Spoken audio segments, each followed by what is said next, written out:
প্রবাসে বিএনপির প্রাথমিক সদস্য ফরম নবায়ন এবং নতুন সদস্য গ্রহণ কার্যক্রম শুরু হয়েছে। দলের ভারপ্রাপ্ত চেয়ারম্যান তারেক রহমানের নির্দেশনায় উজ্জীবিত সংযুক্ত আরব আমিরাত ও ফ্রান্স বিএনপির নেতাকর্মীরা। তারা বলছেন, দলের দ্বিতীয় শীর্ষ নেতার দিক নির্দেশনা দিয়ে আগামী নির্বাচনে বিএনপিকে বিজয়ী করতে সর্বাত্মকভাবে কাজ করবেন তারা। প্রথমবার প্রবাসী বাংলাদেশিদের সদস্যপদ নবায়ন, নতুন সদস্য গ্রহণ এবং অনলাইনে সদস্য ফি প্রদানের উদ্যোগ নিয়েছে বিএনপি। ভার্চুয়ালি এই কার্যক্রম উদ্বোধন করেন দলের ভারপ্রাপ্ত চেয়ারম্যান তারেক রহমান। যেসব প্রবাসী বাংলাদেশিগণ সংশ্লিষ্ট দেশের বিধিবিধান মেনে বাংলাদেশের রাজনীতির সঙ্গে নিজেদেরকে সম্পৃক্ত রাখতে চান, তাদের জন্য সেই সুযোগ অবারিত থাকা প্রয়োজন বলে আমরা মনে করি।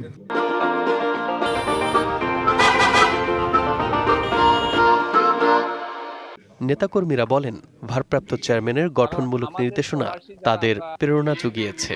প্রবাসে বসবাসরত বাংলাদেশ জাতীয়তাবাদী দলে বিশ্বাস করে এমন সকল ব্যক্তিবর্গকে বিএনপির সদস্য পদ, অফিসিয়াল সদস্য পদ প্রদান করা হবে। আমরা যে লিপিবদ্ধ ছিলাম বিএনপির অন্তরালে, সেখানে আসলে আমরা ওইভাবে হয়তো আমাদের নামগুলা ডাটাবেজ হয় নাই। বাংলাদেশের রাজনৈতিক ইতিহাসে একটি মাইল ফলক বিষয় হিসেবে, ইতিহাস হিসাবে থাকবে। বাংলাদেশ জাতীয়তাবাদী দলের যে সদস্য সংগ্রহ এবং যারা সদস্য হবে, এই অন্তর্ভুক্তির মধ্য দিয়ে যেমন দেশ উপকৃত হবে এবং বাংলাদেশ জাতীয়তাবাদী দলের প্রবাসে একটি বিশাল ভোট ব্যাংক গড়ে উঠবে। বহুদিনের আকাঙ্ক্ষা, বহুদিনের স্বপ্ন বাস্তবায়ন হতে যাচ্ছে। আমরা এখান থেকে যেন বাংলাদেশের সেই আকাঙ্ক্ষিত নির্বাচনে ভোট দিতে পারি, সে ব্যাপারে বিএনপি সর্বস্তরে কাজ করবে। সবার জন্য ভালো করছে, সবাই সুযোগ সুবিধা পাবে। পার্টির আগামী নির্বাচনের জন্য প্রবাসীদের পক্ষ থেকে অনেক সাব্যস্ত হবে। যারা প্রবাসী আছি তারা তার বক্তব্যে আমরা উজ্জীবিত হয়েছি, আশান্বিত হয়েছি এবং তিনি আমাদের আগামী যে ভোটাধিকার, সেই ভোটাধিকার আমরা ফিরে পেয়েছি এবং আমরা ভোট দিতে পারবো।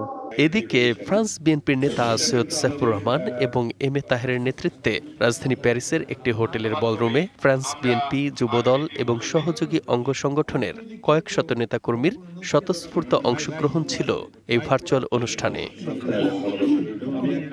অনলাইন পেমেন্ট গেটওয়ের মাধ্যমে প্রবাসী বাংলাদেশিরা এখন সহজেই সদস্যপদ নবায়ন করতে এবং নতুনভাবে যোগ দিতে পারবেন বিএনপিতে।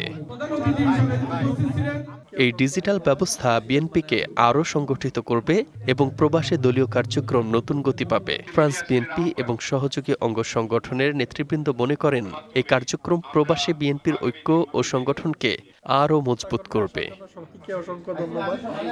DBC news desk.